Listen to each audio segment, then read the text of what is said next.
Hi, this is Chris, And I'm Mindy. and this is Tama County Market. We are deep in the episodes of our How to Spot a Deep Fake on our quilt educational journey with you all. Episode 3, we are going to talk about binding, how binding can help you, may help you indicate if a quilt is actually vintage, antique, mass produced, handmade, all of the things. Yes. So, and it binding can also help you date the quilts as well. Yes. So a lot of times we will think we're kind of in the ballpark of a quilt, and then Chris will get over to the binding and then be like, stop. And then I have to back up on my spreadsheet. Yeah, it's a process when we check in quilts. It is. It's a process. So we date them, look for condition wear. It is. And when we get behind checking them in, we're so mad when we have to do a bunch. I know. We just got them all checked in, though. Yeah. Well, almost. I don't think we'll ever have them all checked in. We've had that a couple times, maybe. All right, so let's chat a little bit about binding. So binding, so like hand finish versus machine binding. So just because it's machine bound, you can tell that it's sewn with a sewing machine, doesn't mean that it's mass produced. Nope. Everything else on that quilt might be hand done, and you could easily tell that. But then you get to the binding, and you're like, "This is machine sewn." Yes, and that's okay. I mean, and that's sometimes what they did. Yeah, especially with the early quilts, the late 19th century, early 20th century, they would do that. They would hand piece, hand quilt, and then they'd get to the binding, and they're like, "I'm out. I'm gonna." So they flip it up on their old treadle machine and get that binding on. Now we're going to talk a little bit about bias binding and folded bindings. Oh gosh. So bias binding and folded binding. So right now, I mean, everybody, I think pretty much, through the years has used folded binding, but or another thing and then bias cut binding is when there's curved edges and they cut the fabric on the diagonal, which is the bias, and then that way it's stretchy and you can fit it around those curves. Flexibility to get around the scallops or the hexes or whatever they're kind of going around. Yes, but so like when you see bias cut binding, and you can kind of tell because you could see that maybe it's a little it goes around the curves a little bit more smoothly, I would lean towards that it is a handmade quilt. Whereas if it's like pleated and kind of clunky and wider, like that is maybe more of a mass produced quilt. Also, knife pleat binding. That's the cat's meow of the vintage and antique quilts. She does get very excited. It is. Run into some bias binding or some knife pleat binding. Yes, it is the cat's meow. But also, knife pleat binding is what we see on a lot of mass produced quilts. Yes. So there lies the trickery. Right. And so then what you can kind of tell the difference is that in mass produced quilts with knife pleat binding, and we'll show a couple of examples, but what happens, so a knife pleat binding is where you take so you take two pieces of fabric and then you fold them down and you put them together and then you pretty side to pretty side. Yep. And then whip stitch it close. Sometimes they would close it and then just use their treadle machine. And so but one of the things that you can distinguish that it is newer knife pleat binding or mass produced is that the batting doesn't go all the way to the edge. So there might be a 2 to 3 inch strip of where there's just no batting there. Yep. So very thin. In the factory, they just cut that off, that batting off, they put it on there and they fold it in and then they sew it. Yep. And zip it right shut. And so then that is a huge indicator too.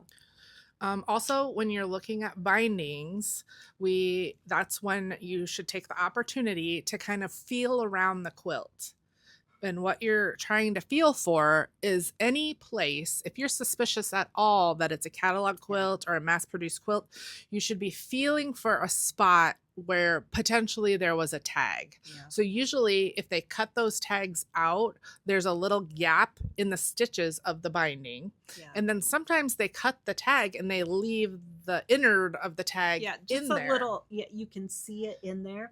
Or they cut it out and then they stitch it closed again. So when we say they, we are not meaning the people in the factories that manufacture these quilts. We are talking about people that are trying to resell these items.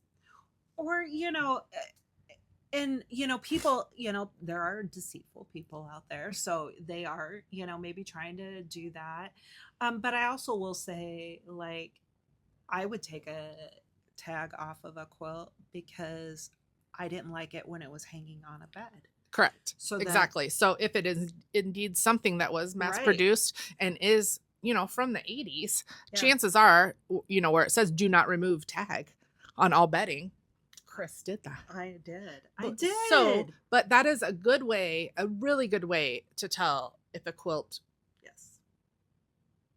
is mass produced. So if you ever find us out in the wild and Chris is palpating around the binding of the quilt, well, that's what she's looking for here. So then, so initially I grabbed this quilt and I said, I believe this to be mass produced.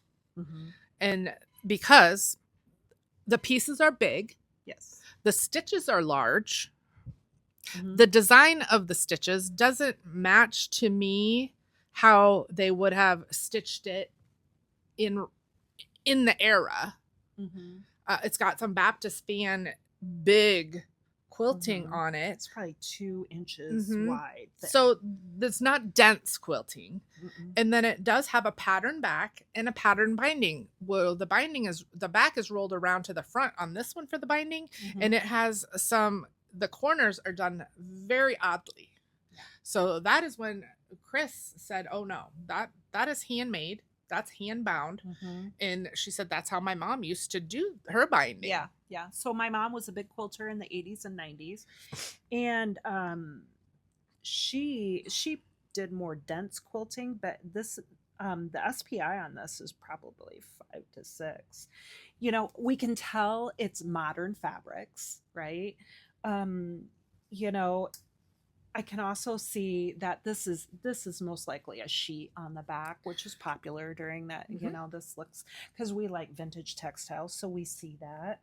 And then this folded corner, like it's machine done, but like they just took it and folded it in and folded over. It's almost like just a little tiny we'll include box a picture. Corner. Yeah.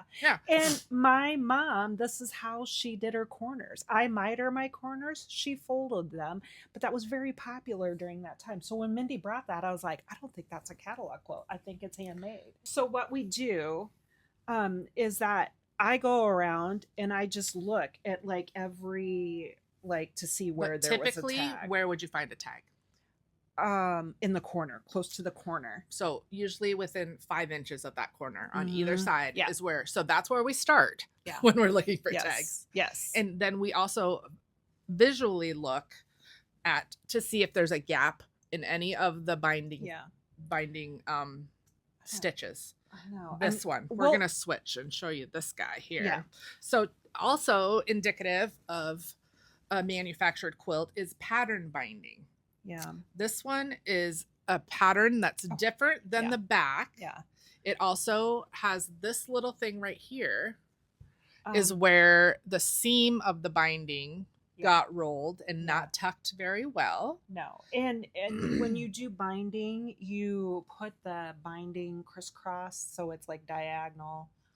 As to not be bulky. Yeah. And so this one, I grabbed it and started looking, and lo and behold, they were not even, they just cut the tag right off and there's still a remnant of a tag, and we'll insert a picture of that as well. Yeah.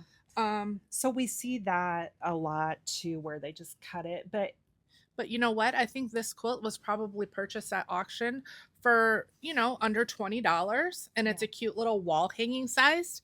And the buyer is pleased as punch to have that for her Yeah. Christmas collection. Yeah. And it's very cute. It's kind of got that prim And- look about it. And we borrowed these quilts, but she loves this quilt. She knew what she was buying. Yep.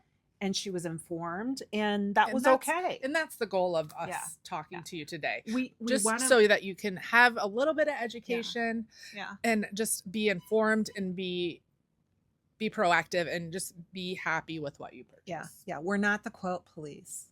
Make sure to like and follow our page, Tama County Market, Yes. on Facebook, YouTube, here, Instagram. TikTok. We're on TikTok too. And this was episode 3 Yes. of Deep Fake Quilts.